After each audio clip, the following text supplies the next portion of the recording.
ఇదొక భాగం. ఈ హైదరాబాద్ నగరంలో ఉన్న మురికి కాలువలన్నిటినీ కాలనీలు మొత్తం పట్టణం యొక్క మురికినంతా మూసీ నది కలిపేసేసి చచ్చిన శవాల నుంచి పశువుల కలేబరాల వరకు ఆ మూసీ నదిలో కలిపేయడంతో రంగారెడ్డి జిల్లా, హైదరాబాద్ జిల్లా, చివరగా నల్గొండ జిల్లా ఈరోజు శిక్ష అనుభవిస్తున్నది నల్గొండ జిల్లా ప్రజల. అధ్యక్ష, లక్షలాది మంది నల్గొండ జిల్లా ప్రజలు మూసీ నది పరివాహక ప్రాంతంలో చివరగా ఉండడం వల్ల రంగారెడ్డి జిల్లా, హైదరాబాదు జిల్లాలో నుంచి వచ్చిన మొత్తం మురికి కలుషితం మనుషుల శవాల నుంచి పశువుల కలేబరాల వరకు ఫార్మా కంపెనీలు వెదజల్లుతున్న విష కాలుష్యం నుంచి మూసీలో కలపడం వల్ల కింద వాళ్ళు జీవించలేని పరిస్థితి ఉంది.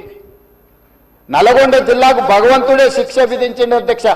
వాళ్ళ దురదృష్టం, దేవుడే వాళ్ళ మీద కక్ష కట్టిండు అన్నట్టుగా ఫ్లోరైడ్ ప్రాంతంగా ఆ ప్రాంత ప్రజలు పేదవాళ్ళు కాళ్ళు వంకర, చేతులు వంకర, నడుము వంకర, పుట్టే పిల్లలు అష్ట వంకర్లతో పుడుతుంటే కన్న తల్లిదండ్రుల యొక్క దుఃఖం ఎలాంటిదో అర్థం చేసుకోండి అధ్యక్ష.